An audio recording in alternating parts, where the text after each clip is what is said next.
Hello everyone and welcome to the Math Lab. My name is Jason Gregerson, and in this video we're going to focus on Mathematica Syntax. So in the last video we learned what an input cell was. It was a cell where we could input Mathematica code and evaluate it, do some computation. We did some basic calculations last time. However, Mathematica can do so much more than those basic calculations. So what we're going to find this time is there's three main ways we can input content into an input cell. We can use the raw Wolfram code language. We can also use something called freeform input. We can also use a calculator-like computational tool called a palette. However, we're going to find that Wolfram coding language is the gold standard. That's what we want to be able to do. So we'll start by looking at that. Now the Wolfram coding language is like any language in that it has a syntax to follow. Now we're going to focus on the three main rules, three cornerstones of the Wolfram coding language.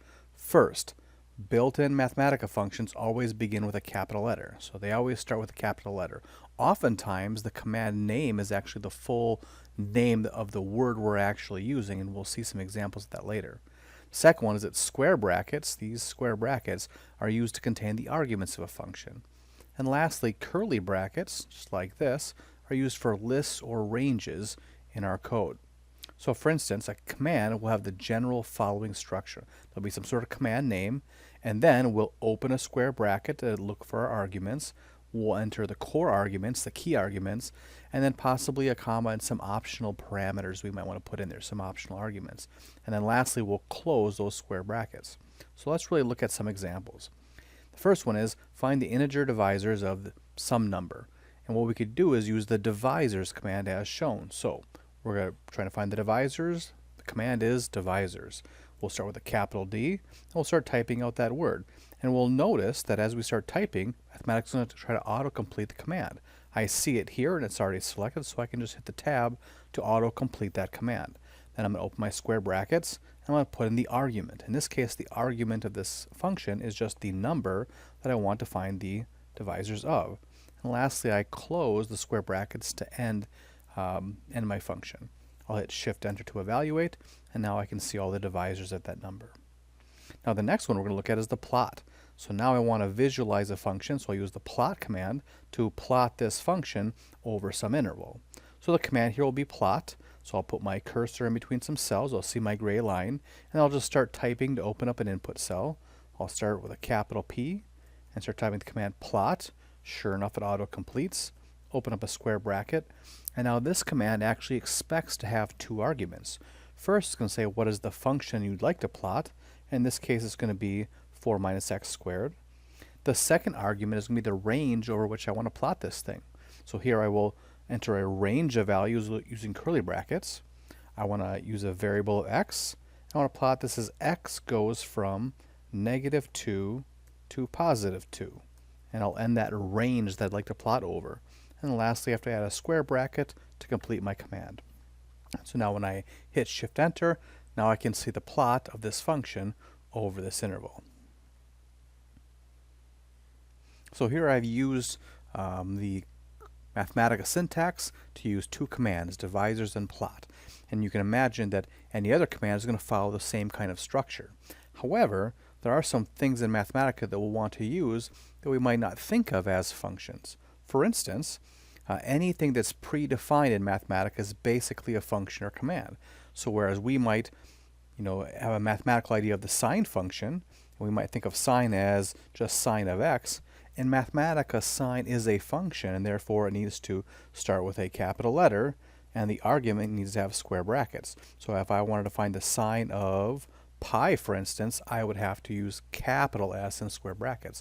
Also, the constants like pi or the exponential number, they are also predefined values in Mathematica, and then they should have commands that start with capital letters. So for instance, I would do a capital P and then a lowercase I pi to actually be that constant pi.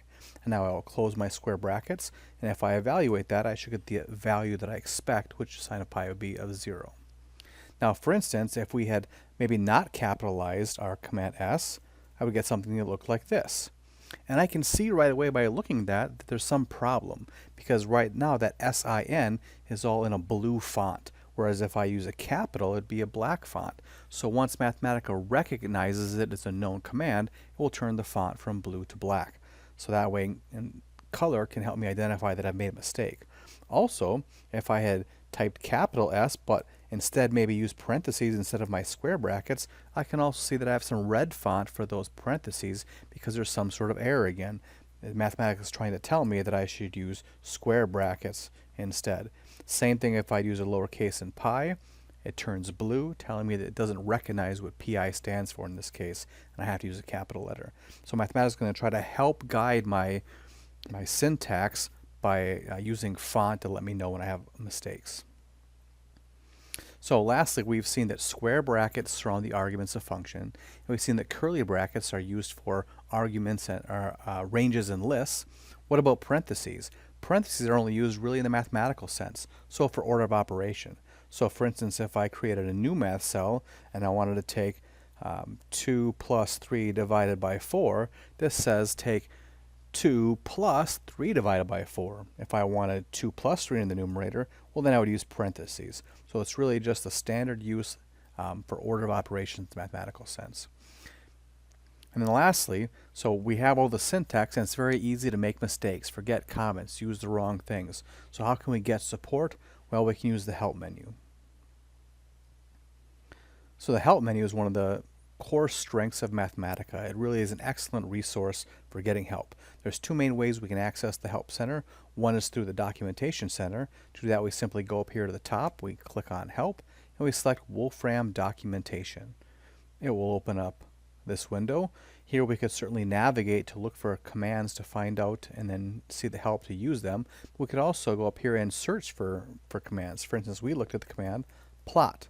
And so if I type in plot, then I hit enter, I'll be brought to the help menu for plot.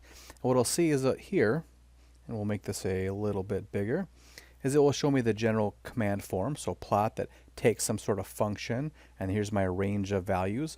It will also give me alternative notations if I want to add multiple functions, for instance. It will show me how to use that command. It will also give me details and options, so lots of ways I can modify these commands and use kind of fancy components to make really nice plots. But if I keep going down here, it will also just show me examples. And the beauty of Mathematica is these examples it shows are actually code. And I can go in here and I could just modify this and rerun those cells. So they are giving me real workable code. In fact, I could just copy this whole line of code and I could actually paste it right back into my expression here, or my notebook, and go ahead and run it. So the Documentation Center actually gives you runnable code which you can edit and use as an example to build from. The other way you can access the help menu, for instance, is you can put your cursor right on a command, like here is the command n, which will give a numerical, a decimal output to a value. So here I'm saying find the pi to 20 decimals, and I can run that to get the value here. But if I'm not sure how to use that command, I can put my cursor right by the name of the command and just hit F1, and that will automatically bring me to the Documentation Center for that specific command. So those are two ways in which you can use, you can access the help menu to learn more about specific commands. Alright, so now you have the basics of how to use the Mathematica syntax language to do some real computation. That concludes this video. Thank you very much.